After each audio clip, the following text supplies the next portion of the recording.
Middle of the country, but not middle of the road opinions. It's the podcast dedicated to sports in the air capital of the world. I'm going to Wichita. Wichita, Kansas, and beyond. With Tommy Castor and Blake Cripps. This is Keeper of the Game. Some may say that we are wildly unqualified. Some may say we are only mildly entertaining. I say we are exactly where we are supposed to be, talking on the eve of college basketball getting you set for all the hoops. It is our official college basketball preview episode. If I don't know any better, I believe this is episode number 83 of the Keeper of the Games podcast, the only podcast that we know of that focuses exclusively on sports in and around, and of interest to Wichita, Kansas. I am your host, Blake Cripps. I am joined once again by my co-host, Thomas Castor IV, who has to be on cloud nine doing the tomahawk chop. Your Atlanta Braves are the World Series champions. I will cede my time to you. Talk about the baseball season. Obviously, our team that we both care about. I guess we both kind of care about the wind surge as well. Not a good year for the Royals, but obviously, first time since 1995 that the Atlanta Braves have hoisted whatever the name of the trophy is with all the flags on it. How excited are you? Did you always have the confidence that it would happen? What are your thoughts as a Braves fan? Yeah, no, I didn't always have the confidence. And I believe my confidence... They started pretty bad, didn't they? They did. I mean, they played at 500 for, quite a while. And, I think it was on July 10th. It was a Sunday afternoon. They were playing against Miami, and I was watching that game. And Ronald Acuna Jr., their young superstar phenom, who was in the hunt for the MVP early on in the season, tore his ACL, came down awkwardly on a catch in right field, tore his ACL, out for the season. And at that point, I thought, pack it in, boys. It's not your year. But they basically remade that outfield at the trade deadline, picking up guys like Jock Peterson, Adam Duvall, Eddie Rosario, and former Kansas City Royal Jorge Soler. And you know what? I mean, can we just talk for a second about, we know, we talked about it on the show earlier in the season about how absolutely terrible Jorge Soler was with the Royals this year. Something happened. Something sparked in him when he got traded to Atlanta, and he was an absolute monster, and he was the World Series MVP. So that was pretty exciting. Pitching was really solid for the Braves throughout the stretch run. They were the best team in baseball over the last month or two of the season, and the hottest team in the postseason for sure. I felt really good about their chances once they beat the Dodgers. The Dodgers are kind of that super team in the National League, but they took him down in the NLCS, and then of course 4-2 against the Astros. And I'd be more than happy to talk about my feelings towards Atlanta and my feelings towards the Braves, but to answer your question, absolutely on cloud nine. Can I just point something out here really quick before we tell you about all the ways that you can like, share, and subscribe? This isn't a Braves podcast. Jorge Soler hit more homers with the frickin' Braves in 55 games than he did with the Royals. Yeah. He batted about 70 points higher. He had 5 fewer total bases in, 39 less games? Yeah. 4 less RBIs. What the frickin' hell happened? And why was he such a mess in Kansas City? I feel good for him. He had some really good years for Kansas City, had a fantastic 2019 year. I get that. I'm not saying that he tanked his way out of Kansas City, but that is flipping infuriating to watch. Because I said before the year started, if Dozier and Soler don't hit at least 200, the Royals are going nowhere this year. Yeah. Neither of them were worth a bleep. And then he goes down to Atlanta, and I don't know what happened. But that has to be, as a Royals fan, the most infuriating thing I may have ever seen. Yeah, but you know what? At the same time, like for somebody who cheers for both the Royals and the Braves, you want to see the guy do well wherever he is. But I don't cheer for the Braves. I do. And, so obviously he was, he hit 300 in the postseason. I mean, he was in the World Series. He had an awful, absolutely, and you could not predict this because he was terrible in the division series. Yeah. He was god awful, almost unplayable. He was like 1 for 11 or something. Well, he also was off for a couple of games. I believe he had COVID, was diagnosed positive with COVID-19. Sure. Was off. And then didn't really play against the Dodgers. Yeah. And then somehow, credit to the Braves coaching staff because they said, we're going with this guy. And in the World Series, he was 3 home runs, 6 RBIs in 6 games. He was unbelievable in the World Series. From an emotional level, again, our listeners are like, hey, we're tuning in to hear about Wichita area sports. It's not a Braves podcast. But I do have to say, I've been a Braves fan since I was a little boy. They used to be on every night on TBS, and I would always watch it with my dad. I had all the Braves gear growing up. And, the other thing, too, a lot of people ask me, like, why didn't you cheer for the Royals? You got to remember, the Royals were really, really bad in the 90s and early 2000s, and the Braves were really, really, really good. And so they were on the Superstation. Right, exactly. They had coverage everywhere. Night, yeah. So I became a big Braves fan, and again, they hadn't won since 95. I was 9 years old when they won for the last time, and it was cool to be able to, follow them. I don't think a lot of people picked them really, to go this far, and they did. And, so I'm happy for the franchise. I'm happy for guys like Freddie Freeman, who was there when the team was really, really bad. And, just really excited for them for sure.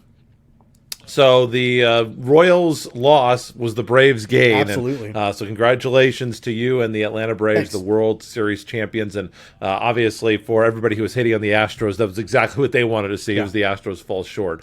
As I mentioned, we'll get back to our job, although I would say if they're tuning in for this podcast, they're tuning in for us as well, not just for Wichita Sports. But if you want Wichita Sports, you can follow us at cogsports.com, kogsports.com. Facebook.com/keeper of the games, at CogPod on Twitter, cogpod.podomatic.com. Again, the best place to get the podcast every week. We post videos on YouTube, on our YouTube channel, also on Facebook, and the audio is almost everywhere. iHeartRadio, Stitcher, Google, Apple, so many more. Find your favorite platform. Like, share, and subscribe. And watch an older episode, too, if you don't mind. It really helps us out. We appreciate it. Coming up on the show today, we are going to have just a moment about football. KU, Kansas State, both in action. Chiefs back on track, but are they really? But we're going to begin today with the Wichita State Shockers as the first story in our college basketball preview. Big 12 fans, you're coming up next. The Shockers coming off a 16-6 season, 11-2 in the American Athletic Conference. They were the American champions last year under first-year interim head coach Isaac Brown, who is now entering his second year in charge in the Air Capital and is no longer saddled with the interim tag. Gone are Alterique Gilbert, Trey Wade, and Isaiah Poorbear Chandler. Alterique Gilbert, the best scorer out of that group, averaging 10 points per game last year. But the Shockers get back a hell of a lot from last year's team. Tyson Etienne, the AAC Player of the Year, the AAC Preseason Player of the Year, who averaged 16 points per game last year. Morris Udeze and Dexter Dennis, who each averaged 10 points per game, and Dexter Dennis was one of the best defenders in the American Conference last year. Ricky Council IV, averaging 7 points per game. Clarence Jackson, Craig Porter Jr., among others. And then plenty of new people on the team who could make a really valuable contribution this year. Locally, you've got Steele Chapman, Quay Grant, a Division II transfer in, Joe Pleasant, also new addition to this team. What a season they had a year ago, Tommy. All of the experience coming back. One has to believe that expectations have to be high for this team, unless, of course, you're an American Athletic Conference coach who apparently inexplicably don't think the Shockers are going to be all that good because they picked them fourth, which I cannot understand how that happened.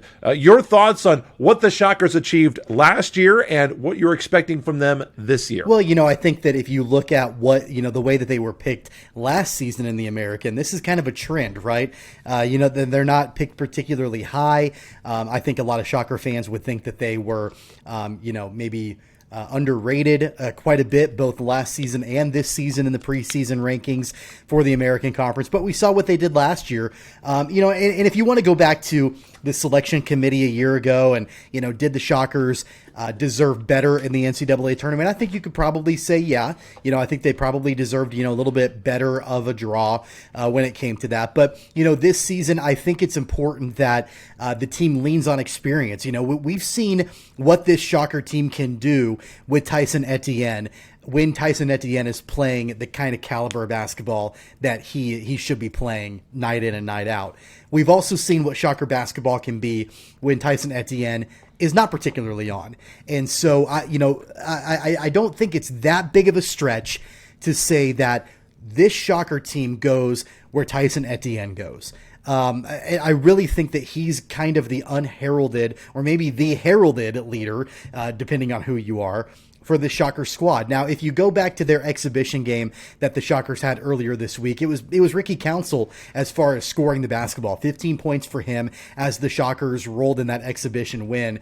But I think it's going to be important that not only do we have the guys like Etienne and Dennis and Udeze who've been there before, they know what's going on, but it's important for those the guys that were newcomers 1 season ago to take that next step forward, like a Ricky Council the fourth. You and I and Weston last season, we talked about Ricky Council quite a bit. We talked about the upside, the potential that a guy like he has for Wichita State. It's going to be important for that potential to be realized in his sophomore season with the Shockers. I mean, you stole the next point that I had right off of my sheet. I thought last year that Ricky Council has the potential to be maybe an all-conference player for Wichita State eventually. I think that this year he will be the most important player for Wichita State that needs to have a step forward and have a big year for Wichita State to take the next step from being not just a team that competes and wins the American Athletic Conference, but a team that's going to get a guaranteed berth into the NCAA tournament, a top 25 caliber team. Shockers, as you mentioned, played in that exhibition over Missouri Southern. They handily beat the Lions 90-58, as you would expect. Pretty comfortable, not really any bumps or bruises for Wichita State in that game. They pretty much controlled the Division II team like you would think that they would. Ricky Council led the way with 15 points in 20 minutes, even though he came off the bench. And Wichita State wasn't great from the three-point line. They were 9 for 27. Quay Grant came in playing off of D2 competition, was 5 for 7 from the field against Moso. I thought it was also great to see the balance of options that Wichita State had with 8 players scoring at least 7 points. So maybe this Shocker team, if Etienne does have a night off, not that they're going to be able to do that against the upper echelon teams in the American, at least consistently. Maybe they can get away with it at home, probably not on the road. But it was great to see the Shockers have so many different players able to step up so that maybe if there is a game where Etienne is a little bit off, maybe there will be more options to help pick up the slack. And I think that Ricky Council is definitely a guy that can be one of them. Yeah, there's clearly depth with this team, but then there's also balance, which I like a lot. It's not an overwhelmingly senior-heavy team, but at the same time, it's not like it's overwhelmingly newcomer heavy either. No. You've got a pretty good balance. I know obviously, they lost some key contributors, in Trey Wade and Alterique Gilbert, but they've replaced, Isaac Brown went out and his staff went out and replaced those guys with some really talented newcomers like Quay Grant coming in from and West some of the Texas. Newcomers do have playing experience too. West Texas A&M was where Quay Grant came from. He was tremendous there. They're a good D2 program. And I think he's a guy that can get some minutes for Wichita State. Joe Pleasant transferred in from Abilene Christian. We talked about him a few months ago when that announcement was made that he was coming over to the Shocker program. Kenny Poto is a new transfer in for the Shockers. I believe he scored like 11 points off the bench in that exhibition game the other night against Missouri Southern. And not only that, and I know this is kind of meaningless to the actual regular season, but Kenny Poto won the Shockers 3-point contest that they held in the opening celebration for the Shocker program this season. Shocker Madness. Shocker right? Madness. So, obviously the kid can shoot. And so, what I like about what Isaac Brown and his staff did was they knew that they were going to be losing some pieces. They went out and they found not only some incoming freshmen, but also some transfers to sort of help bridge that gap a little bit to be able to play alongside guys like Tyson Etienne and Dexter Dennis and Morris Udeze, the guys that we know can contribute, again, night in and night out. It provides depth and it also provides balance. The other thing, too, that I just kind of thought of, with more guys out there, I think it's really going to take some of the pressure off of Dexter Dennis because he got so worn out last year because he's always guarding the best offensive player on the other team. I don't think that there's any reason to believe that that's not going to continue. I think that if if it wasn't such a necessity for him to play defense and to guard the other team's best player, if he wasn't just so far and away the best defender that Wichita State has, and, we haven't really seen the team. I mean, I didn't watch the Missouri Southern, game. You can't really glean anything from that. And I think Missouri Southern, by the way, and they're going to be playing the Jets of Newman in MIAA competition, I think that they will be a pretty good MIAA team, but they're not on the level of Wichita State. But with having other options, that might take some of the load off of Dexter Dennis. His offensive numbers might go down, and he personally might have a better year. Yeah, I think you're right about that. It's pretty clear that Dexter Dennis, Isaac Brown leans on him quite a bit defensively. He sets the tone. Yeah. He sets the tone for what the Shockers are going to do, especially on the defensive side of the basketball. And we've seen, I think occasionally during Dexter Dennis's tenure in Wichita, at least I've noticed this, I don't know if you have, where you've got a couple of these guys that I don't know if their mentality is, well, Dexter's got the defense, so we don't really need to really worry about that. When obviously that's not the case. He can't guard 5 guys, at one time. So I think that in the past we've seen a couple of these guys go complacent somewhat on the defensive side of the ball because Dexter Dennis sort of controls the defensive energy. So it's going to be important that you've got, that responsibility shared, amongst, several different people who are on the court at the same time. What I like about who the Shockers have is you've obviously, we talked about the depth, we talked about the balance, we talked about the experience, but the ability to stretch the floor, I think, is something that the Shockers are going to be able to do probably better than just about any team in the American Conference, save for maybe Houston or so, maybe Memphis as far as stretching the floor, but they've got some guys that are 6'6", 6'7", 6'8". Clarence Jackson is one that I think of. Joe Pleasant, who's the transfer that will get some playing time. They're that height, but they're also athletic and they can move and they can get up and down the court quite a bit. So, that they're built kind of like a power forward, but they can absolutely stretch the floor. We talked about Kenny Poto when he's, in there. The guy stands at 6'11", but he's athletic. He's not a 6'11" guy that's not going to have much of a motor and get up and down. So I like the ability that the Shockers have to stretch the floor. I don't know if we're going to see a really high-paced brand of basketball from Isaac Brown, but if that's the brand of basketball he wants to play, I think he's got the guys who can definitely do it, both offensively and defensively. We'll wrap up our look at the Shockers with this, Tommy. What are your expectations for WSU for the year? Yeah, I mean, I think that, Isaac Brown and his staff, they pretty much leave off where they ended last season. I see this team, if they don't win the American, I see them as finishing second or third. I mean, they'll be a top 3 team in the American for sure. We know what Houston did last year, although I think a lot of people, including Weston Mills, considered Houston a fraud. They were a fraudulent team. Fraudulent Final Four team. Yeah, I guess. But, obviously the Shockers were able to win the regular season crown in the American over Houston. But we know what Kelvin Sampson can do down there with that Cougar program. And, they did lose some key pieces. Quentin Grimes is no longer with Houston. After graduating, but you know that they're going to reload for sure. So I see the Shockers finishing in the top 3. I wouldn't be shocked if they win the conference yet again. I'd like to see Wichita State again get a better draw in the NCAA tournament. Jerry Palm from CBS Sports. I know it's hard to put any stock in this whatsoever, but he's the bracketology guy for CBS Sports. He put out his beginning of the year way too early bracketology, and he has Wichita State in the first 4 just like they were in a year ago. So we'll see exactly, obviously, as the season goes on. That can vary wildly. You never know exactly what's going to happen in the world of college basketball, but I expect the Shockers to be back in the big dance. I'd like to see them actually get a legitimate bid that's outside of the first 4. And so, you would think that if you're a regular season conference champion with a record like Wichita State had, you could avoid the first 4, but obviously that didn't happen last season. So, but again, long story short, I see them top 3 at worst, at best winning the American. I see them making the tournament again. I agree with all of that. I'm going to give you a little bit more specificity. Okay. I think that Wichita State will end the year in the top 25. Okay. I think that they will win the NCAA tournament, and I think that they will Whoa. You think they will win the NCAA tournament?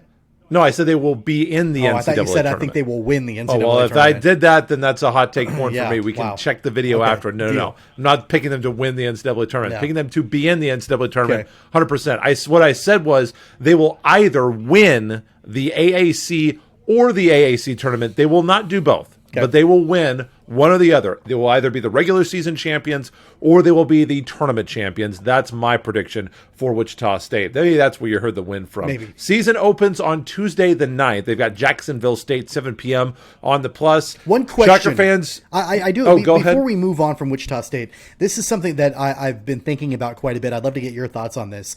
Do you think now, with Isaac Brown having the opportunity to coach a full season without an interim tag and any question marks about his long-term future in Wichita State, I know it obviously will pay dividends with recruiting, but do you think it changes anything as far as how he operates during the season, how his players respond to him when they know and everybody knows that he's the permanent head man? You know, you got to remember that designation didn't happen until midway through the season last year. So You saying they won't be playing for him? Sure. I mean, playing for his job. Do you think that changes things one way or another for this program? Not if he, I guess based on my picks, I guess I don't. I guess I believe that they're going to play for him just as hard as they did last year. I think if he's a good coach, it won't matter. If he's a good coach, the players won't feel like they have to play for his job this year, but they will still play hard because he is a good coach, because he's a good motivator. I believe that he is. So I guess based on my predictions for the team, no, it makes no difference. Makes no difference. They come out ready to play because that's what Shocker basketball is, and that's because that's what Isaac Brown demands. Season opens on Tuesday the 9th, Jacksonville State, 7 p.m. on ESPN Plus for the Shocks. And Shocker fans, you better get it to watch the games because they are on the Plus a lot this year. They got a couple on CBS, a couple on ESPN, a few on the U, but mostly going to be ESPN Plus if you want to watch Shocker basketball this season. On to the West. We'll kind of make a triangle around the Sunflower State.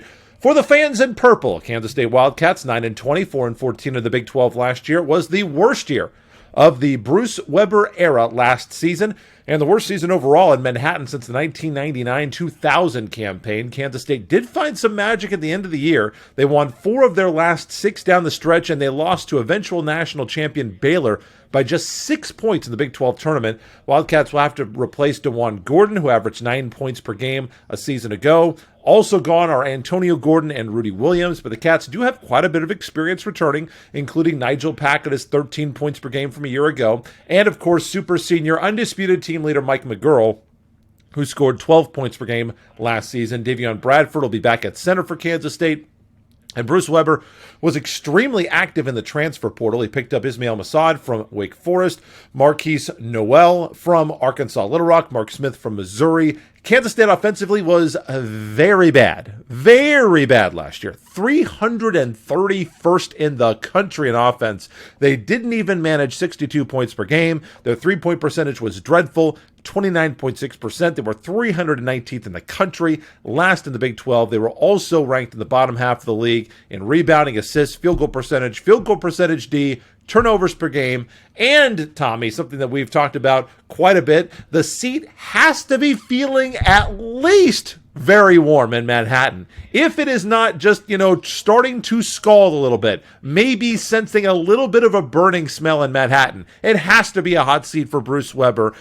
Let's go over what your expectations are for the Kansas State Wildcats and where you see them moving on, up or down from 9 wins a season ago. I think they'll move up. I mean, there's really nowhere for them to go but up. I mean, I guess they could always stay the same. It's really, really difficult for a team, a Division I college basketball team in a Power 5 conference to win less than 9 games in a season, because you're padded with really bad non-conference opponents. Although the Wildcats did lose to Fort Hays State last year, so I guess they did. I guess anything. They'll have more games this year. I guess so anything is possible.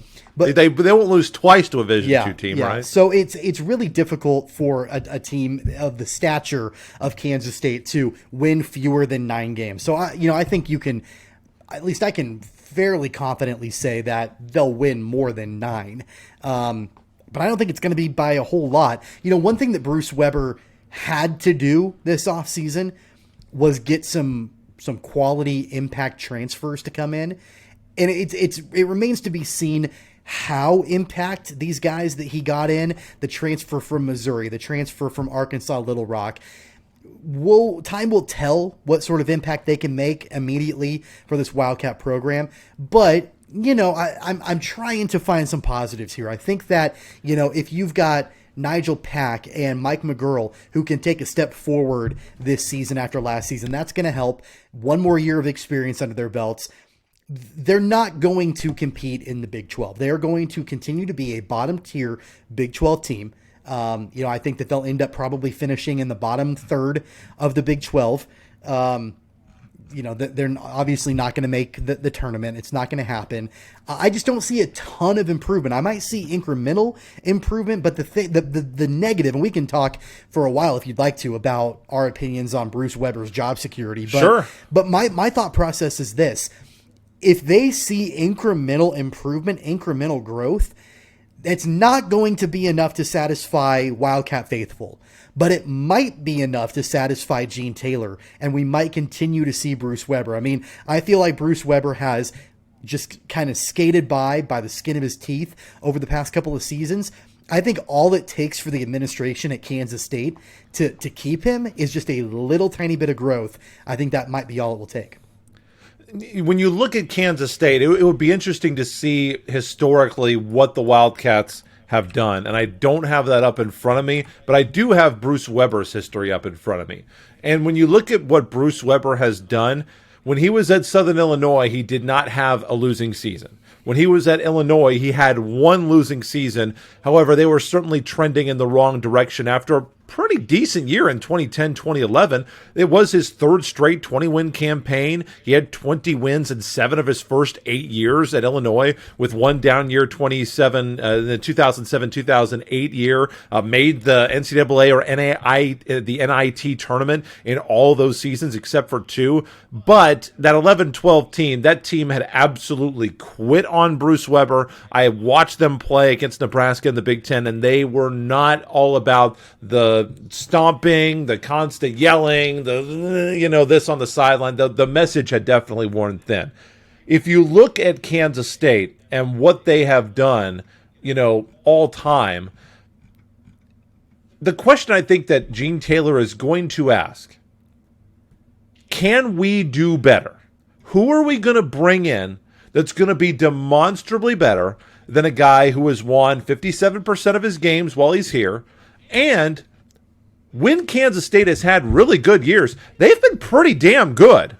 27-8 his first year, made the tournament. Obviously, his record in the NCAA tournament is atrocious. It's very, very bad. The one year that he got to the Elite Eight, that was kind of, it was a yellow brick road, to use a tired cliche, where they got all of the breaks. Other than that, they have lost in the first round of the tournament every year, but they have had really good teams. The 2013 team won 27 games. Now, were those all his players? Probably not, but they were pretty darn good in 2017-2018.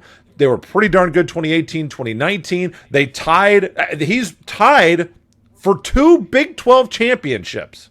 Tied twice. Again, in a league that Kansas wins literally every single year. And what some people have said over the last 3 to 4 years has been the best basketball conference in the country, with the decline of UCLA in the Pac-12 and the decline of North Carolina and Duke in the ACC, especially last year. So he has done good work. The question is consistency. So he had back-to-back 20-plus winning seasons. Then he had a losing season and a season around 500. They finished middle of the Big 12 both those years. Came back with 3 straight 20-win seasons. Then he's put together back-to-back losing seasons. First time in his career he's ever had back-to-back losing seasons. His winning percentage in Manhattan is about 100 points lower than it was when he was at Southern Illinois or when he was in Champaign coaching the Illini. And he's only won 7 conference games combined. He's gone 7-29, by far the worst record he's had in conference play over a 2-year span. So the question is, what you're going to get in Bruce Weber at this point, I think. You're not going to get a lot of consistency, but when they're good, they're going to be pretty good. They're going to compete. They're going to be able to beat Kansas. They're going to be able to hang with Kansas. I think the question Gene Taylor is going to have to see if Bruce Weber answers for him this year is there a guy that you think you can get to come to Manhattan who's going to do demonstrably better? Obviously, what Bruce Weber does this year is going to be the biggest consideration. If they come back with a 20-win season, obviously he's going to be there. Bruce Weber haters be damned. And, we can discuss whether or not that's fair. I've always thought, since I was on Sports Talk here in Wichita, that Kansas State fans, and I've heard from many of them on my show when I had one back in the day when I was actually somebody important, that that they did not like the hire. They did not like the hire from day one. I was not a fan of the hire from day one because I had been watching him coach in Illinois. Now, it worked out. It worked out for sure, but I guess he's going to have to look at Mr. Taylor, the AD at Kansas State. How many question marks do you have? How many solid answers do you have? And how confident are you about the future of Kansas State over the next 3 to 5 seasons if you stay with Bruce Weber? It's probably going to be up and down. The toughest part is going to be looking forward, extrapolating. If we bring who we want in, can we get who we want? And how good will they do? Well, first off, let me preface this by saying you were never important to go back to what you said a couple minutes ago. No, I'm just kidding. You're important in the hearts of You're sadly probably. No, I think that I get what you're saying. The thing that I come back to is that I understand that question about, can Gene Taylor go out and get someone else that's better than Bruce Weber? But my counter to that is, regardless if he can or not, Bruce Weber may make that decision for him, based on by what? Based on the success, by doing what? Based on the success or failure of this season. I don't think that you can have in a conference like the Big 12, and obviously the Big 12 is going to be changing in however many years, but now in the Big 12 present, you're not going to be able to keep your job if you maintain yourself in the cellar but in multiple years. It just doesn't happen. I use an example, and I know this is more like football related than it is basketball, but TCU and Gary Patterson just decided to part ways. Gary Patterson was the longest tenured football coach in America by far. The longest tenured football coach in the Big 12 by far. Their best coach ever by far. This is a what have you done for me lately organization. And TCU had been around 500. It wasn't even like they were in the cellar of the Big 12. They were mediocre for a few years. They were okay. They were okay. And they had they're not that far removed from it being really good. Just maybe like 3 or 4 years, removed from that. And TCU decided to make a switch. Now, obviously, there were probably other things that played along into this with Gary Patterson, but I relate that back to Kansas State and Bruce Weber. Again, it wasn't that long ago that the Wildcats had a tremendous amount of success, but sustained mediocrity at best and awfulness at worst will not keep you your job in a conference like the Big 12. It doesn't matter what you did 3, 4, 8 years ago. It doesn't matter. This is a long time ago and we're talking more about, the Big 8. But look at Ted Owens with Kansas. His teams were, and Kansas is a different, litmus test altogether. It's kind of apples, oranges comparison. But Ted Owens had a good team, not a great team, and they ran him out of Lawrence. Those things happen. And so, and then you add on to it just the polarizing nature of who Bruce Weber is. That certainly doesn't help his cause, because you're going to have supporters and you're going to have detractors. And the thing about Bruce Weber is that his personality sort of sets him up for this. He's not a bad guy. I don't think Bruce Weber is a bad guy at all. I think he's a nice guy. I think he's a good guy. Of all the guys that I got to interview when I was quote unquote important, he was the most personable. Sure. He was the nicest. Sure. They reached out and he said, hey, he would like to come on your show. Yeah. Greg Marshall didn't do that. Bill Self, are you freaking kidding me? I'm a graduate of the school. I begged them to get him on my show, and I was basically told, why don't you go swim in the Arkansas River? Basically is what they told me. And that's my school. That's the school that I actually went to. I actually cared. We paid thousands of dollars for this fancy piece of paper that's hanging on this wall. And I could not get Bill Self. Bruce Weber wanted to come on my show. So he is extremely likable. And I know why his sideline antics wear thin. I get tired of seeing him doing all this. Reach! He's yelling all the time. And I understand that. But in terms of being a guy to have to go and sit at a bar with, he's probably the nicest guy in the state to do that with, probably. So here's the thing. In a world of college basketball where image is everything, whether you're a player or a coach, and you're a Bruce Weber, again, I think he's a genuinely nice guy, but I agree. You have a Bruce Weber in a world full of Bill Selfs, Jay Wrights, John Calipari's. He's kind of the ugly duckling in the world of college basketball coaches. And so I don't think that matters nearly as much. He's got a 600 winning percentage at two schools. Let me finish. I don't think that matters when you're winning. Doesn't matter when you're tying for the Big 12. I think that Kansas State fans can swallow that opinion of him. Yeah, he's got an annoying voice. He's obnoxious on the sidelines. He's kind of dorky. He says, weird things from time to time. He does sometimes. To time. You can put that aside when you're tying for Big 12 championships, right? Yeah. When you're going to an Elite Eight, you can put that aside. When you win 9 games in a season, those things come to the forefront. Also, the one point that you and I have not discussed that I think does loom large and play into it with Bruce Weber is that it's been well documented some of the conflicts that he's had with his players at Kansas State over the years. Sure. And not just your run-of-the-mill players. We're talking about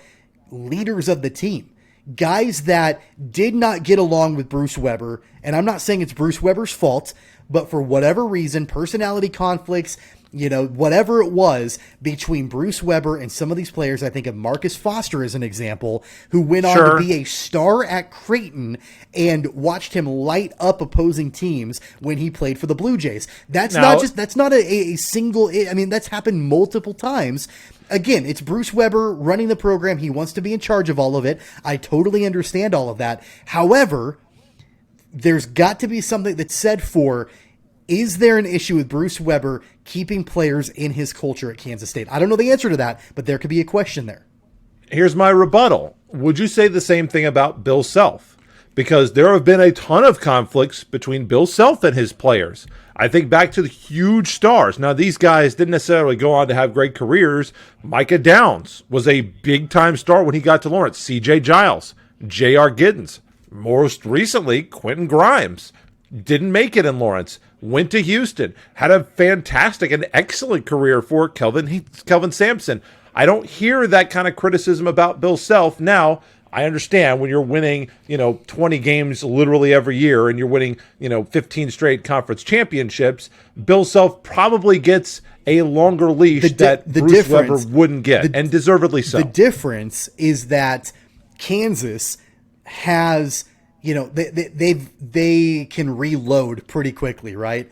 In Kansas State, it's a little bit different. And so if a guy like a Marcus Foster, or he's the only one I can think of off the top of my head, but I know who was the guy most recently? There was another guy that transferred out just over the last couple of years that was a big time star for Kansas State. I blank on his name. And he and Bruce Weber got into it multiple different times. He left the program.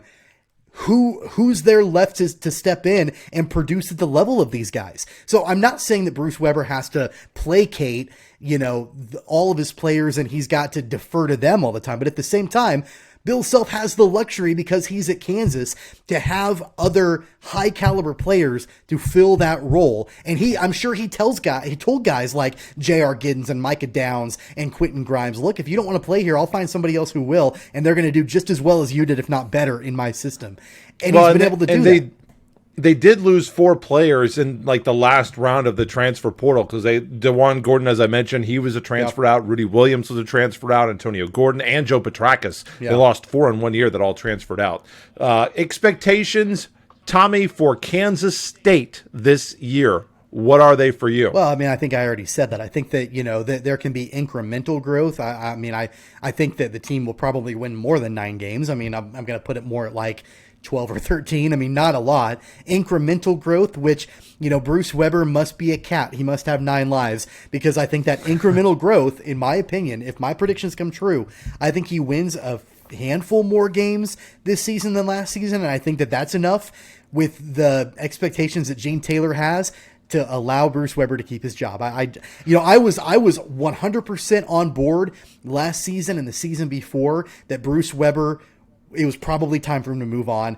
But I've been proved wrong so many times when I think he's going to get let go and he hasn't. I think he stays forever now at this point. I'm never going to predict that Bruce Weber is going to lose his job because I'm always proved wrong. Well, I'll say this: if Kansas State wins less than 10 games this year, I think he will be fired or he'll resign, one or the other. But again, we're on the same page. I think that Kansas State gets moving in the right direction. I figure them to go about 500 this year, probably about 500 in conference play, and I think Weber will be doing just enough to keep his job, further infuriating K-State fans who have wanted him gone for years. Kansas State is playing Pittsburgh State tonight in exhibition action, so it'll be yesterday for those of you watching as we post this on Friday. Remember, last year the Cats were stunned by MIAA member Fort Hays State, as Tommy mentioned. Season opens for them November 10th at Bramlage Coliseum against Florida A&M. That brings us eastward to wrap up our tour of the state with the Kansas Jayhawks. 21-9, 12-6 in the Big 12 last year. They are picked to win the conference this season. It was the second time in 3 years that KU did not win the conference title after a record-breaking streak atop the league. Several other Blue Bloods, however, experienced extremely down years in the pandemic season.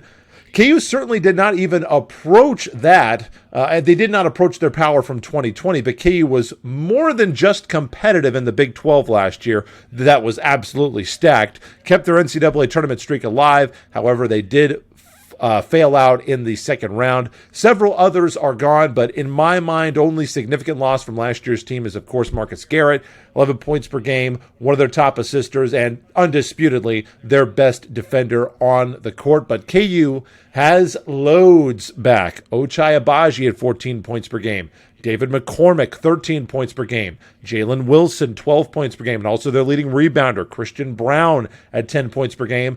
And speaking of being active in the transfer portal, Bill Self did not rest on his laurels. He brought in Jalen Coleman-Lands from Iowa State, Remy Martin from Arizona State, who averaged 19 points per game and 4 assists per game. Brought in an All-American from the Division II level, Cam Martin from Missouri Southern, and Joseph Yusufu from Drake. He's going to have to learn for the first time, maybe in his career, how to manage this huge of a roster. Because Bill Self is typically a guy, like, he will play 5 guys to death. And if you force him to play a 6th, he will play him. He wants to have that rotation set at 7 by the time he comes back from Christmas break, and maybe he'll go to 8 if there's a guy in foul trouble. But he does not play more than 8 guys. That has never happened. But this roster, I think, is loaded with guys who can play and would play for a lot of other teams. Maybe not at Kansas this year, but Tommy, obviously expectations are extremely high for the Crimson and Blue. Yeah, and I think that, even without the transfers that came in, I know Remy Martin is wildly heralded. Oh, he's a great basketball player. Yes. But even with, let's say Remy Martin didn't transfer to Kansas. I think the expectations would still be really high for this program. Just with the returners. I mean, I don't know about you. I think we maybe even talked about it about the time the NBA draft was approaching, or the deadline to pull out of the draft. And I'm shocked that everybody returned to Kansas. I thought that Ochai Agbaji would not return to Kansas. I just really NIL, baby. I mean, I just don't think that, really anybody predicted that at the time. Obviously, NIL, yeah, that's a huge deal with it. Absolutely. But if that hadn't happened, I think we're looking at a very, very different Kansas team for sure. Yeah, without a doubt. So what you're saying is assist to Matt Beatty for the roster. Is what you're saying. that Matt Beatty didn't have anything to do with getting NIL passed Sure. and all, but Sure. Yeah. Without a doubt. No, as far as the roster is concerned, though, I mean, it's absolutely stacked. And, we've said this before, I remember specific years as a fan of Kansas where I thought this roster is absolutely stacked. And then you get a month or two into the season and then you realize, okay, well, they're good, but then got problems. There's problems, there's issues, with depth or whatever. But David McCormick is another year experienced. Jalen Wilson, well, I'm sure we'll get to him in a little bit. I'm surprised he came back to Kansas. Ochai Agbaji is back, and then obviously Remy Martin, and then all of the other pieces to this team. Guys like Christian Brown and Joseph Yusufu, and Jalen Coleman Landis from Iowa State, and just all these other guys that come in that can play roles on this team. It's hard to not have really high expectations for what the Jayhawks can do. Well, I mean, yeah, you talk about some of these years, I mean, since I've been alive, when I'm sure people had high expectations.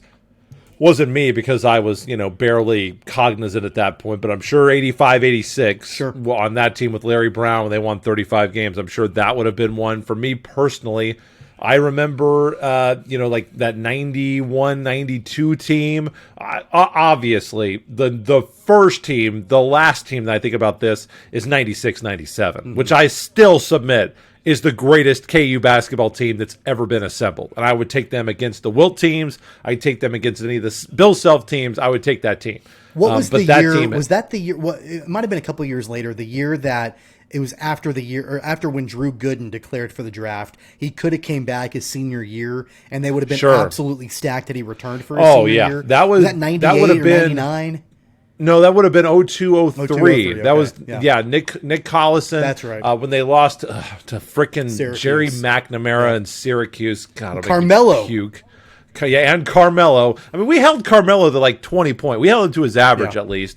But, obviously when they won the championship under Bill Self, and certainly the 2019-2020 season, I know that we would all give anything to go back and see what could have happened for that team. That was by far the best team in America. I agree. They were the favorite. Yeah, I would have loved to see that team get a crack at it for sure. Probably, in my estimation, in the modern era of KU basketball, has to be a top 3 team that KU's ever had. But yeah, there's going to be so much about managing this huge roster. It's going to be a much different coaching job for Bill Self because he's got so much experience coming back. And the new guys that he has brought in, notice that we didn't, like I mentioned a lot of names, we didn't really talk about any freshmen. Normally there's always like a bomb freshman, an Andrew Wiggins, Ben McLemore, somebody, Andrew Wiggins, who's going to come in and, okay, this freshman's going to be the guy, the man on this year's team. I don't see that guy. Maybe there is one. I'm sure that I am not, up to date on where everything is in KU basketball like I will be in a month or so. But we talked about all those guys. Like, you're going to play a freshman over anybody we've named? No. Really? I mean, all those guys we named are going to be, I think, really good. Better than just serviceable. So I think managing that roster is going to be a challenge for Bill Self. Jalen Wilson, we do have to point out, is going to be suspended the first 3 games of the season. Driving under the influence charge. Obviously, I am glad that it was a charge that didn't come from a place of evil, but from a place of stupidity. So, I'm glad that he didn't injure anybody. He was not being inappropriate at a bar, out in the public with a female. Obviously, was horrifically stupid decision that he made, and hopefully he'll learn his lesson, never do that again. But yeah, Jalen Wilson will be out for the first 3 games of the season. So, Tommy, with all of these expectations for Kansas, what are your expectations? What do you expect out of Kansas this year? Yeah, I think it's important that your expectations are not overly. I don't want to say optimistic because that's bad, but I'm not ready to crown these Jayhawks yet. But they're going to be very, very, very good. They should be. They should be very, very, very good. And here's the reason why. I love Marcus Garrett, and I loved what Marcus Garrett did for the Jayhawks over his time in Lawrence. He was a different kind of player than we had seen kind of become a star for the Jayhawks because he wasn't a dominant offensive player, but everybody fell in love with him with what he did defensively and his leadership capabilities and all of that. That being said, I don't think that there's any coincidence that the Jayhawks struggled the last couple of years when Marcus Garrett was the anointed leader of this team, because he wasn't really a floor general. He wasn't really the guy to take the ball to the rack, to be able to pull up and shoot like we've seen in the past with Frank Mason, who else? Devontae Graham. Yeah. But I mean, let's give him a little bit of credit here. 2 years ago, I mean, he was on that 2019-2020 team. But that was a hell of a team. But he wasn't the number one. He wasn't the primary ball handler. But he got Bill Self. Let's be honest. Last year was Bill Self's fault. He got caught in recruiting and didn't have the next guy in, and so Marcus Garrett, I feel, was shoehorned into a job that he never asked for and that he never should have had. He should have been a distributor. Yeah, right. He was not the most well-suited for that position. No. My point in that, and it's not to knock Marcus Garrett, but my point in that is to point out that Remy Martin is now in Lawrence. And he is a playmaker. He's a scorer. He's also a distributor. Yes. He's also a floor general. He can run the system that Bill Self wants, but I don't know if you watched the exhibition game against Emporia State the other night, but he did some things off script too that I know infuriated Bill Self, but he can make the shots to back it up. So it's kind of one of those things where I think Bill Self has to think, okay, yeah, it's going to frustrate me that Remy Martin may not always play within my system, but he's also going to be able to score for me pretty much at will. And that's one thing that the Jayhawks at times in the tournament, you need that. Right. That's one thing that the Jayhawks have missed over the past couple of years without guys like Mason, Graham, and Dotson. They did not. That was not Marcus Garrett. Last year they missed it. Last year they did not have that. They've got it back this year. Did not. So I'd like. They didn't really have it in 2018, 2019 either. Right. They missed it more. Yep. 2019-20 obviously they had it. 2017, 2018 they had it. But yeah, the two of the last 3 years when maybe expectations didn't quite get met, that was a void for sure. Definitely. So, I see the Jayhawks challenging for the Big 12. It's going to be them in Texas. Baylor's going to be really good again, but I think it's going to be Kansas and Texas, and what Chris Beard has done coming into his first season, in Austin. I see the Jayhawks as a 1 or 2 seed. I see them, of course, making a deep run. Of course, March is crazy. You never exactly know what's going to happen, but I'd like to see this team be really successful. Well, yeah, I'd like to see them be really successful every year. I'm going to give a little bit more specificity for that. KU should win the Big 12. Okay. I think they will win the Big 12. They may not win the tournament, but I think regular season, Big 12 champions. Tommy, I mean, I'm not going to jinx the team because I don't believe in that sort of thing. This is a Final Four or bust kind of a year. Wow, okay. This is a team that, needs to make it to the Final Four. Not that it won't be a good year, not that it won't be a great year, not that it won't be a really great year, but as Bill Self often says, it's not a special year unless you make it to the Final Four. And this is, I believe, a special team. A team that has national championship aspirations. The Big 12 is going to be loaded. They could win the national championship ostensibly and be the third best team in the Big 12 because I think Baylor and Texas are going to be both really good. I think this is going to be the best conference for men's basketball, at least for the next 2 to 3 years while, Texas and Oklahoma stick around. So that's my expectation. Final Four or bust for Kansas. Hey, it's the final opportunity for, Mitch Lightfoot in his 14th season at Kansas to finally get a crown. So we'll see if that ring. Happens. Yeah, exactly. I will say, Weston, I love you. I'm not going to miss defending David McCormick against Mitch Lightfoot for every single show this year. That I will not miss at all. I'm so looking forward to not having to do that. KU heads to the Champions Classic to play Michigan State on November 9th at 6 p.m. on ESPN. And that's it. That's our college basketball preview for the year. I'm excited about all these teams, excited about the Newman Jets as well. I think for all these teams, there are really big storylines. I think especially for Wichita State and KU, though, I think they've got really good seasons in their future. We're not quite as bullish, though, this program on Kansas State. Yeah, was that a question? I didn't know. If No, it wasn't a question. Normally when one person stops talking, the other starts talking. Well, That's a Weston move you just I did didn't there. have anything new to add. I thought you were asking me a question, maybe. Oh, no, I didn't. Well, I will ask you a question because we'll go back to football and Kansas City, the Chiefs. Well, 2 more turnovers for Kansas City, but I mean, I guess they beat the Giants. I will give the Giants a little bit of credit here. They looked better than a 2-5 team. They looked, I guess, pretty good for a 2-5 team. I guess that's the best price that I can muster up. 20-17, the Chiefs are 4-4. One good trend for Kansas City. They are running the ball better. A balanced attack this week. Darrell Williams and Derek Gore. 5 of the last 7 weeks, Kansas City has rushed for over 100 yards. So we need to stop the narrative, oh, the running game's not helping Patrick Mahomes. That needs to go away. Okay, they're running the ball more than serviceably for Kansas City. Defensively, they have been much, much better. They're positive expected points added for the defense, positive for the second time in 3 weeks, just the second time this season. And the last 3 weeks have been the best defensive performances back to back to back for Kansas City Chiefs. They hold the Giants to just 300 yards. Kansas City has forced a turnover in 3 straight weeks. There's a lot to be encouraged about. Willie Gay Jr., interception, 9 tackles. Nick Bolton continues to play well. 5 quarterback hits for the Chiefs, 3 sacks. Frank Clark and Chris Jones each got sacks for Kansas City. Another turnover for Patrick Mahomes. Not a pretty win for Kansas City. I know that there were probably a lot of Chiefs fans that thought, oh, okay, well, we're going to come out, we'll hang 40 on the Giants, we'll beat them, 48-21, we'll be feeling good, and we'll roll into the Packers game with a lot of confidence. I think you should be confident about the defense. I think you can feel good about how they're playing. I think you can feel good about how the running game has been able to be better than serviceable, but there's still a lot of questions in the passing game and still too many turnovers. I don't know if I would go so far to say it's okay to be confident in the defense, because there are still quite a bit of holes defensively for Kansas City, especially in the secondary.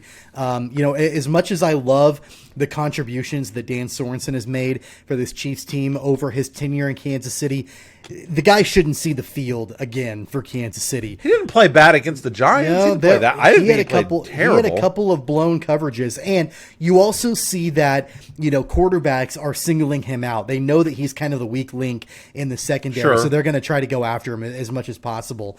So there are still some holes defensively. I was happy with Chris Jones. I mean, I feel like he's shifting a little bit more to what his natural position is. I think part of the lack of production has been him playing more on the edge, which is not where he's going to be able to get a lot of his pressure and his sacks. He kind of did that out of necessity, and now he's back to kind of his more primary role. It also helps that moving forward, the Chiefs acquired Melvin Ingram from Pittsburgh, so that ought to help, at least get Chris Jones back to where he's more comfortable in playing. It was, pleasantly surprising to see Frank Clark play the way that he did, and that was good. Hopefully he can sustain that and continue that moving forward. But it's incredibly frustrating that we're still talking about the offensive woes for Kansas City. And it's even more frustrating to me that, and again, I love Andy Reid and I love Patrick Mahomes.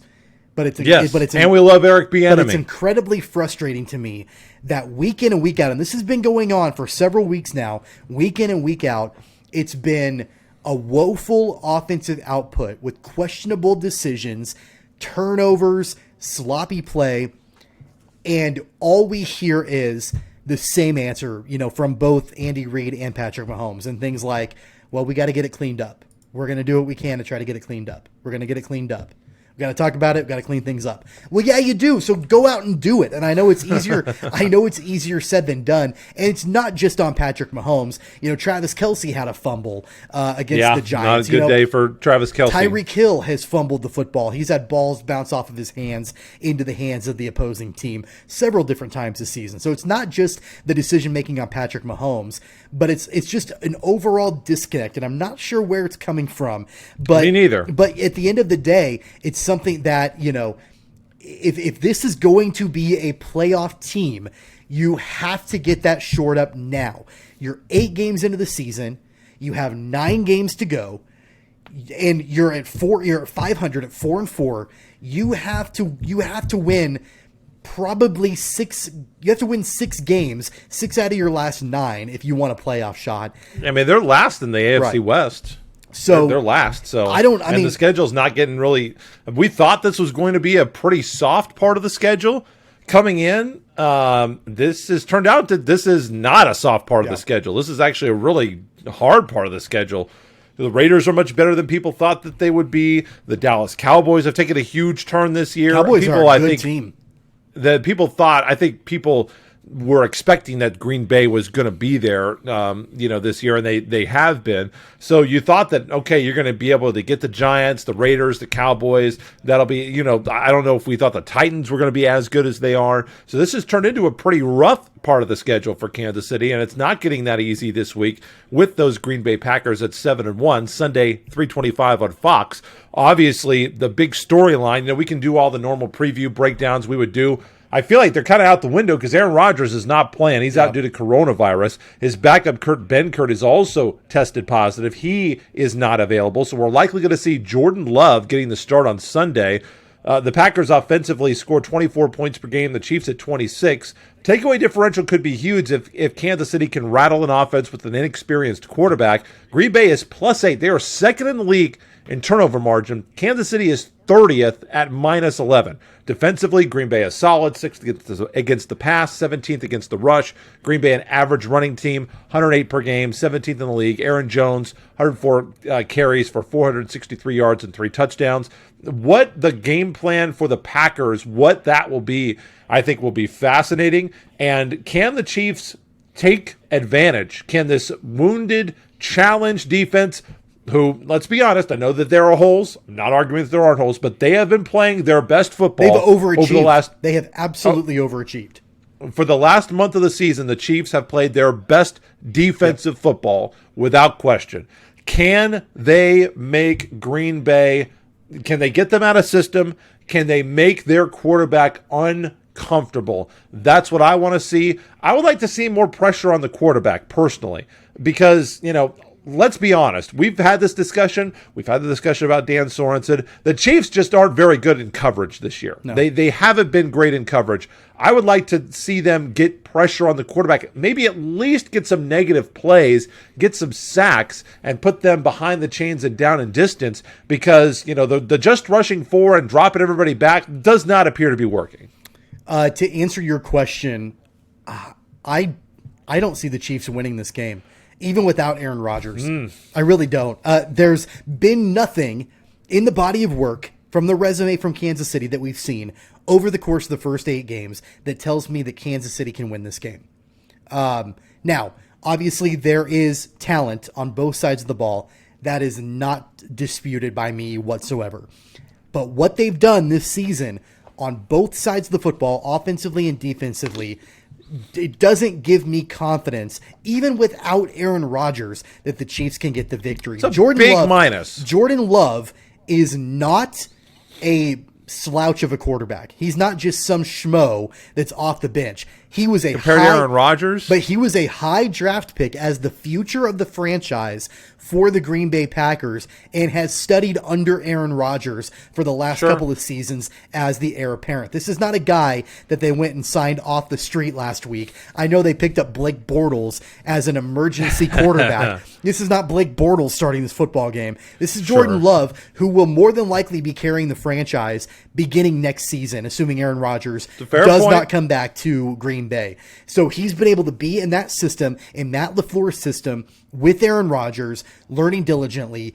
I take Jordan Love seriously. And even if you don't, and that's completely fine and fair if you don't, but the Packers also have Aaron Jones, who is one of the best running backs in the National Football League. They also have Devontae Adams, who is if not the best, one of the best receivers in the National Football League.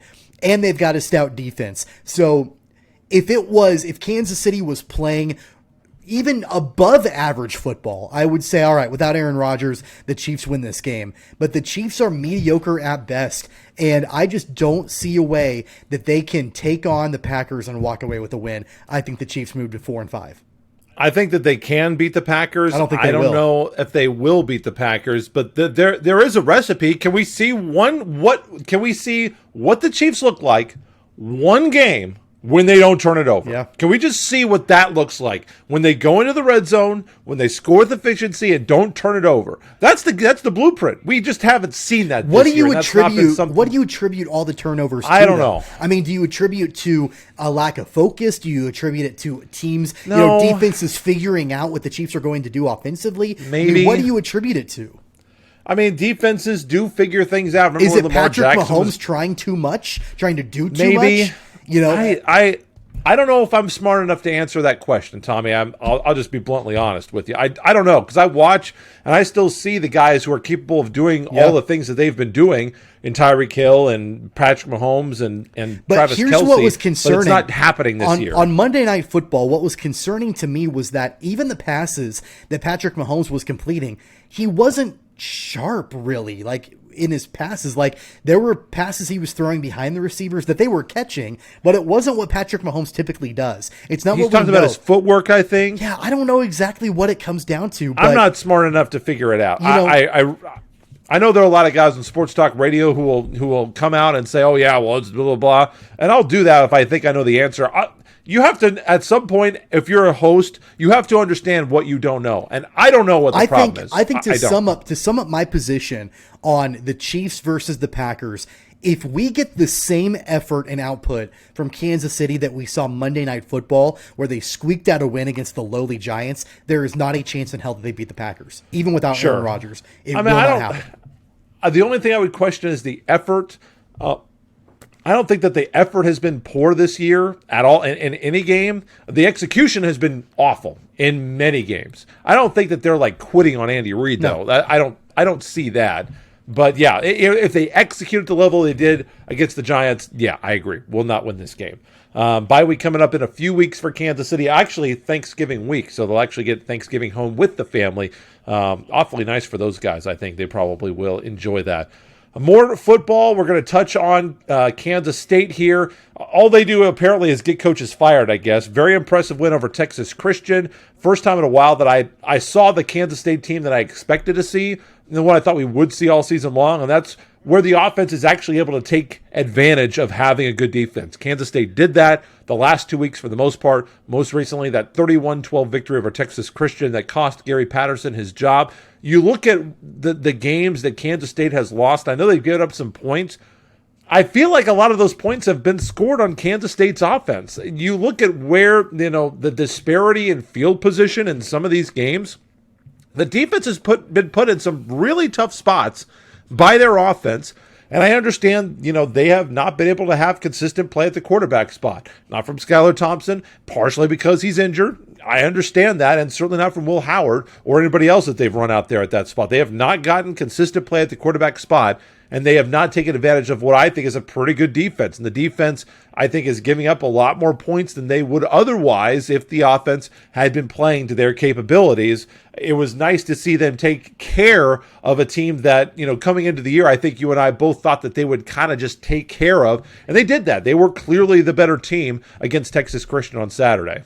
Yeah, they were. And, I think I'm not a big believer in moral victories, right? But that was not only a normal victory, but also just a moral victory for Chris Kleiman. It's been, tough sledding for a few weeks for, a lot of adversity, for this Kansas State team. They needed a get-right victory, and they were able to get it, against TCU.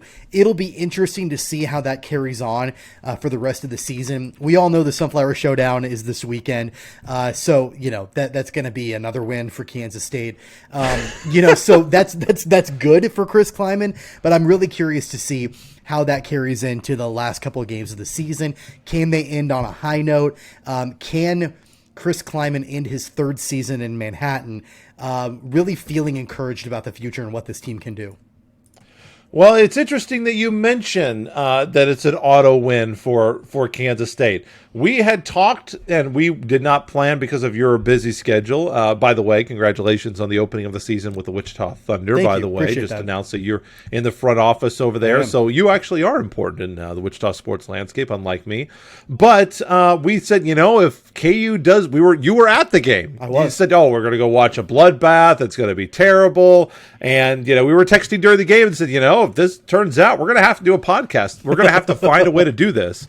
And until the last moments of the game, it appeared that was very much a possibility. Yeah. As the Kansas Jayhawks fought, they shut out the number 2 team in the country in the first half, ended up falling by 12 to the Oklahoma Sooners. So you're thinking, okay, the Bedlam rival, Oklahoma State, obviously it's on the road, but they got to have a chance against Oklahoma State, right? They just keep the momentum going, and they laid an absolute dump in this game, 55-3. They lose to OSU. They backed up an impressive showing by absolutely essing the bed. So my question is this. I know that you are 100% Lance Leopold to the moon and back. You trust him with your life. You trust him with your baby's life. I understand that.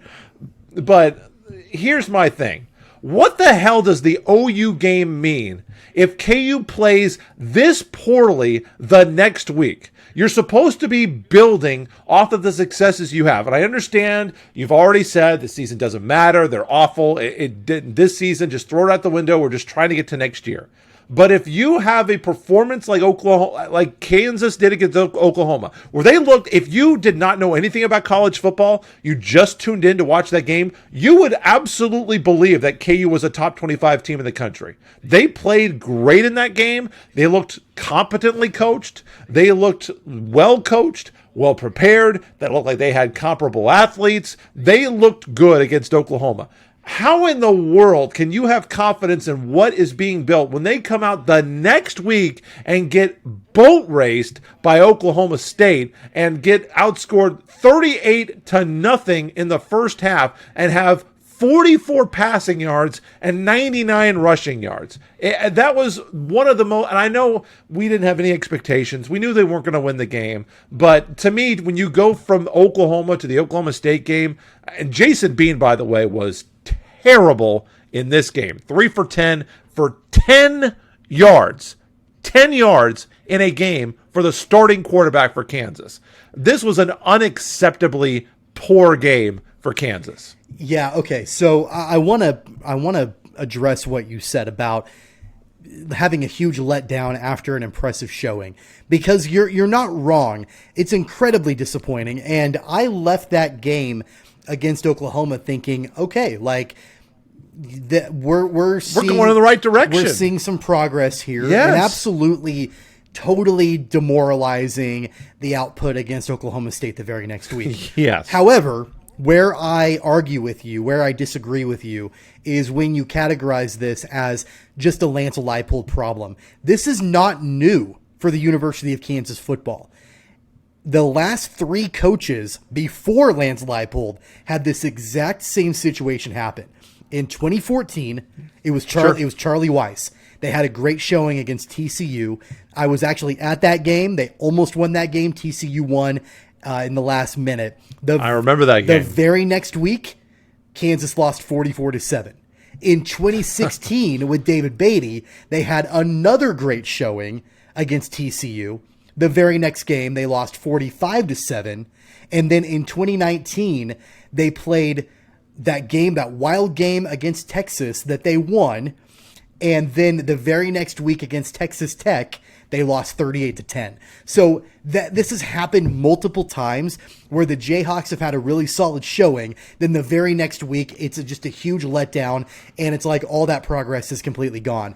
I chalk it up to the fact that these guys, these players, are in a culture where they don't know how to win, and they don't know not just how to win, but they don't know how to build upon progress. They don't know how to build upon positive things that have happened. That's a culture change that's going to take some time. I don't blame it on Lance Leipold. I blame it on the overall culture of Kansas football that's been there for the last decade, and that's going to be difficult to change in just one season for Lance Leipold. I can't disagree with you on that. We will see if Kansas can make anything happen in the Sunflower Showdown, 11 a.m. on Saturday on Fox Sports 1.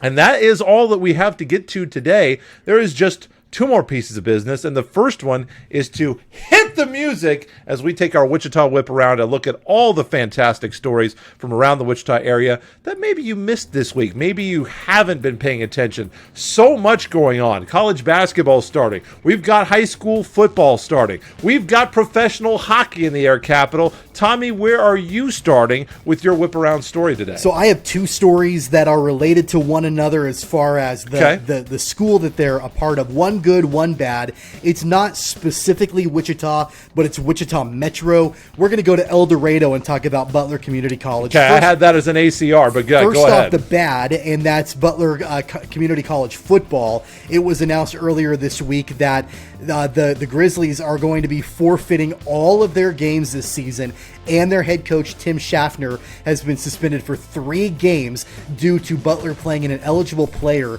I believe for the last 2 seasons he's played for Butler and he played 2 years already and is ineligible to play at a junior college. So they forfeited all of their victories. They will enter the playoffs for their conference, the Jayhawk Conference, as the lowest seed because they had to forfeit all their wins. Really an unfortunate situation for Butler. I know you had that on your list to talk about. Your thoughts on that, Blake? Well, here's the thing. I go to the Butler County website.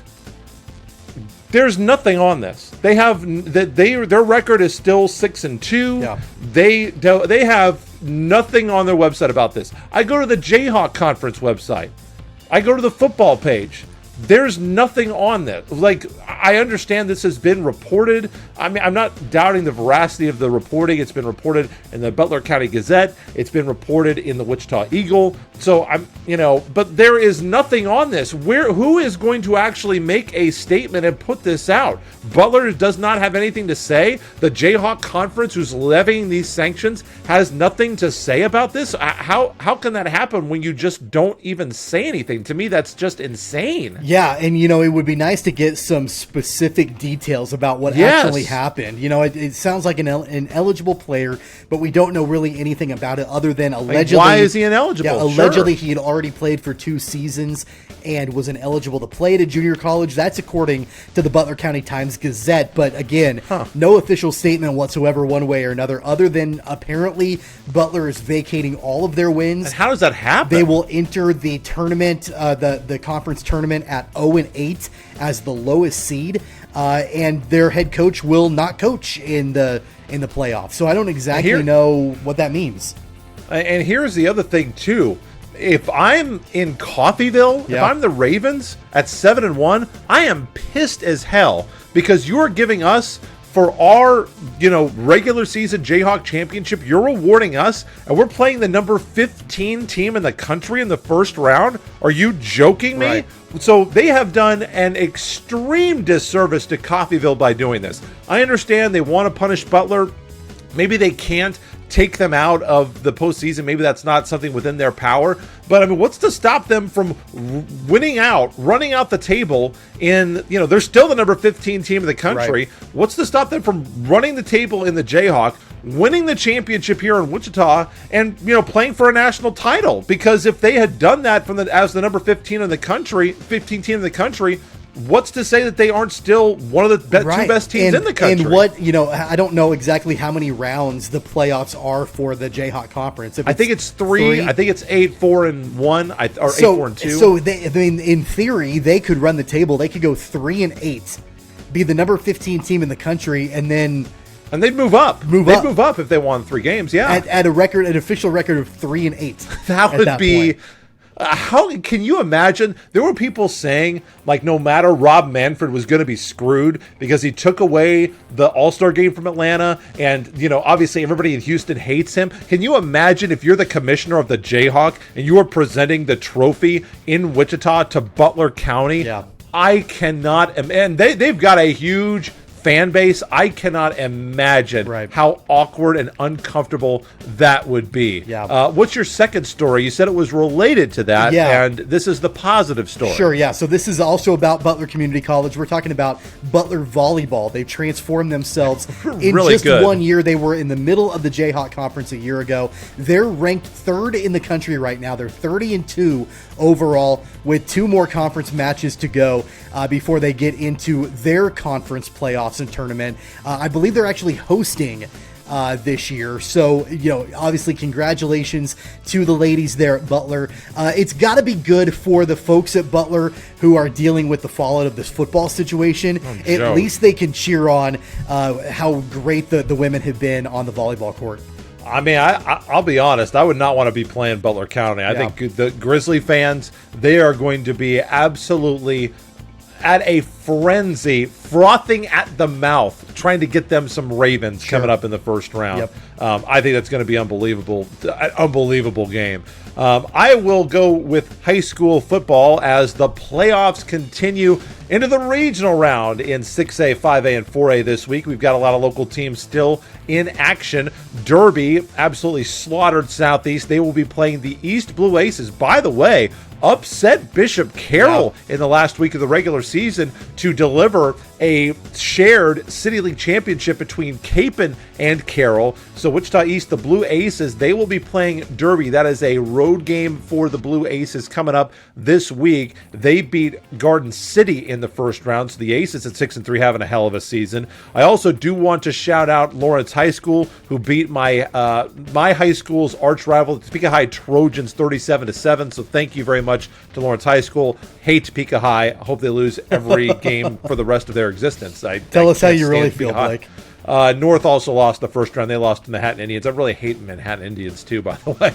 Let's go to Class 5A, where the 8-1 Cape and Mount Carmel Crusaders are getting set to play Mays South at 6-3. Mays South advanced over Heights with a 48-21 win, and Capon beat Goddard 35-3. Northwest, I told you guys, don't be thinking that Northwest is just going to go away. They're 7-2, and they're playing Salina Central. The Mustangs have come out of nowhere from the brink of despair to be a relevant football team this year. That game is at Northwest. Andover beat a Salina South team that, quite frankly, I don't recognize what happened to them. 51-21. They've got Hayes and Andover, and a big matchup in Mays. Very interesting how the Holy War schools are playing the Melee and Mays schools. Bishop Carroll playing Mays on the road, 7-2. I believe Mays ended Bishop Carroll's run in the playoffs last year, so there is some bad blood on the line in that matchup. And in the western half of 4A, we've got 8-1 Buhler taking on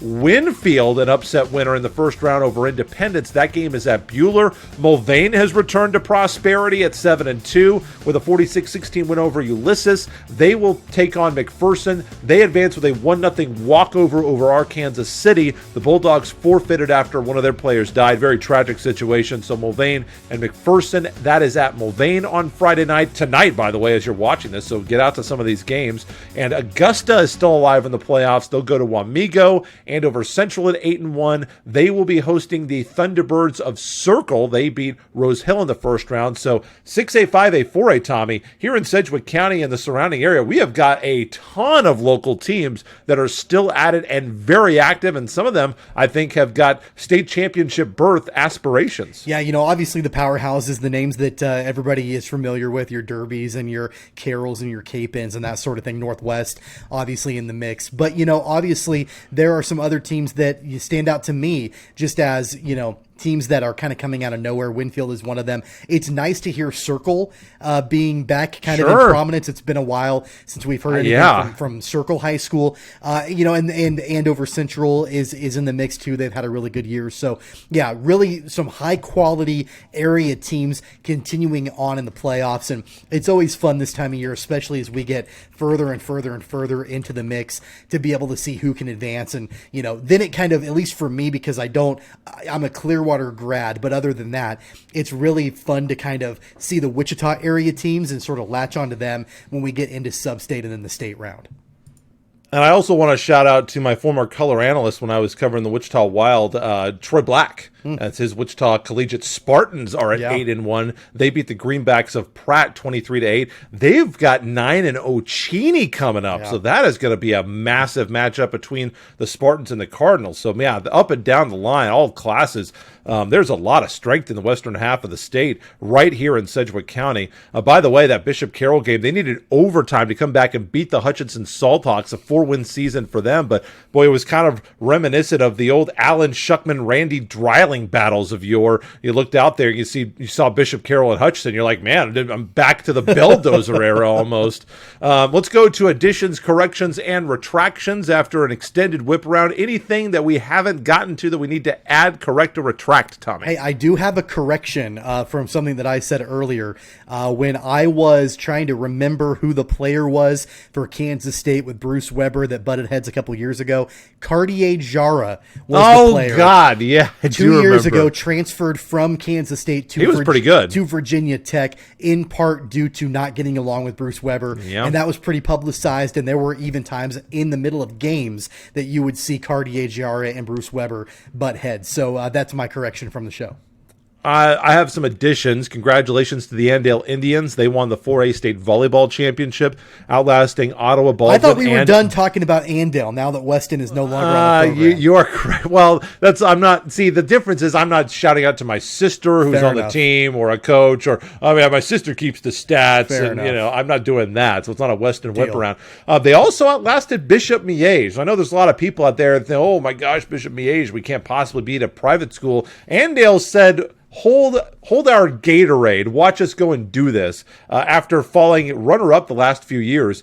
So congratulations to the Tribe. Fantastic year for them. Wichita North Soccer, they beat Dodge City. They ended the defending 6A state champions 38-match winning streak. They stunned the Demons 2-1. Redskins advanced to the 6A state semis for the first time since 1991. North is 17-1-1. They are meeting Olathe West on Friday at 7 p.m. at the College Boulevard Activity Center in Olathe. By the way, how are you a 16-1-1 team and you're on the road for the first 2 games of the playoffs? How does that happen? Can someone, I don't really care about soccer, but how is that possible that you're 16-1-1 and you're on the road for the first 2 rounds of state? That to me is unbelievable. Yeah, I don't have any explanation for that whatsoever. I would not. I don't get it. When you've got a record like that, you should absolutely be able to play at home. Yeah, what is that's infuriating to me. So that's all that I got. Those are my A's and R's for this week. So that is our show, pretty much. Episode 83 in the books. Thank you so much for liking, sharing, subscribing. Cogsports.com. Once again, it's dropping cogpod.podomatic.com, the video on YouTube and the Facebook page. Coming up next week, we'll have basketball to talk about. We're going to keep it pretty football-centric, at least until Thanksgiving. Kansas football may continue to drift further and further down the ledger because, let's be honest, I think we're both predicting that this is going to be a, what would you say, like a 25-point game at best for KU this weekend? Is there any chance that they can make this like a 2-score game? No chance. Even though they played Oklahoma's way better, they played them tough. No chance. Nope, no chance. Okay. I mean, if Kansas State continues to play the way that they have, yeah, I think that they win by 28 points. No, I mean, in their sleep. The Jayhawks, they got their flash in the pan against Oklahoma. It's not going to happen again. I wonder what the line is for that game. Do we know what the line is for that game? Anyway, it doesn't really matter. But, okay, apparently I am seeing one place that is offering KU plus 23.5. I don't think they cover that. No, don't cover. I don't think KU has a real good record against the spread, to be quite honest. But anyway, we'll see how that works out. So next week, plenty more to get to here on the program. Thanks so much for liking, sharing, subscribing. Been great to have you along here, and we'll continue on. It's the crossover season. We are here. Everything intersecting now. It's a fun time of year, especially in Wichita sports. We'll keep you up to date on the high school football playoffs as well. So that is it for us. Tommy, before we say goodbye, a shout out to our beloved audio listeners. Where can they find you on Twitter? You can always follow me anytime at Tweets from Tommy.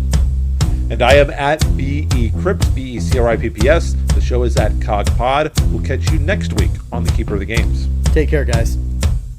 You've been listening to Keeper of the Games. Don't forget to subscribe, download, and listen on all major podcast platforms like Apple Podcasts, Google Podcasts, Spotify, Stitcher, iHeartRadio, and more. Visit our website at cogsports.com.